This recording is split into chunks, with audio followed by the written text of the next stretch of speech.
अपने धर्म का त्याग किया। बहुत कान खोलकर सुने, हमारे देश के क्षत्रिय मांसाहारी नहीं थे,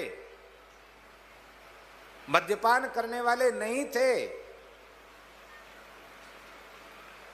छत्रसाल का चरित्र इसका प्रमाण है। मुगलों से युद्ध हो रहा था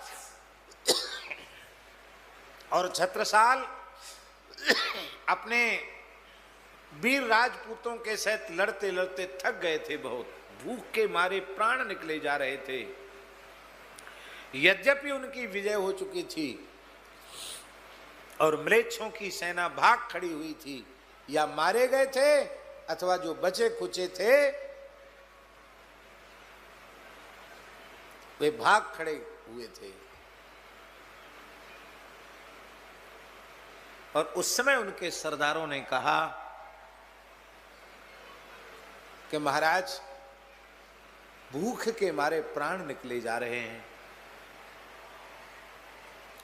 ये लोग भाग गए हैं, इनका रसोड़ा खाली पड़ा है। और रसोई बना के उन्होंने तैयार, तो भाग गए बेचारे डर के मारे।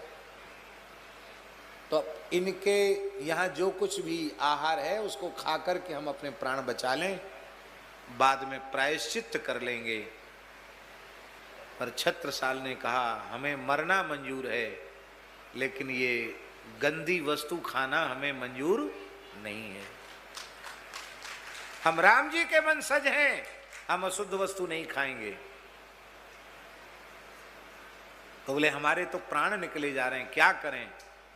तो उनके ऐतिहासिक घटना है, घोड़ों का जो रातब भिजाया गया था, घोड़ों को खाने का दाना, उस रातब को खाकर उन्होंने अपने प्राण बचाए, पर मांस नहीं खाया। क्षत्रिय कुल गौरव महाराणा प्रताप का नाम कौन नहीं जानता है? जो भारतवासी महाराणा प्रताप का नाम नहीं जानता, उसे भारतीय कहलाने का अधिकार नहीं है। महाराणा प्रताप के जीवन में ऐसी विकट परिस्थिति आई कि जंगलों में उन्हें अपना समय व्यतीत करना पड़ा और उनके बच्चों को घास की रोटियां खानी पड़ी। ऐतिहासिक सत्य घटना है। जंगल में रहते थे, शिकार करके मांस खाते, घास की रोटी क्यों खाई? इस पर कभी विचार किया? यदि वे मांसाहारी होते तो उनको घास की रोटी खाने की आवश्यकता क्या थी? पर वे मांसाहारी नहीं थे। मुगल काल में मुगलों के संपर्क में आकर क्षत्रियों ने अपने धर्म को नष्ट किया। खान पान करके अपने राज्य शासन को बचाने के लिए बेटी तक दे दी, और उनके यहाँ रिश्तेदार हो गई तो खाना पीना शुरू हो गया।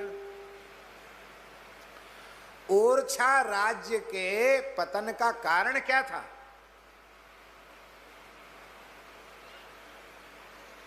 वीर सिंहजू देव, महाराजा वीर सिंहजू देव बड़े धर्मात्मा थे, बड़े वीर थे,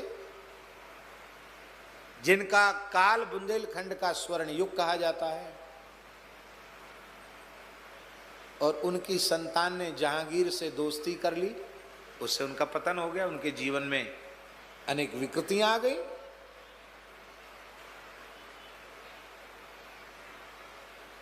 जुझार सिंह के जीवन में जो विकृति आई, उसका कारण क्या था?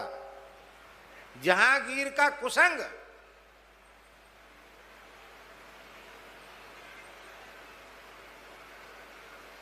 मुगलों के काल में भी क्षत्रिय बचे थे, पर अंग्रेज बड़े चतुर। अंग्रेजों ने क्या किया?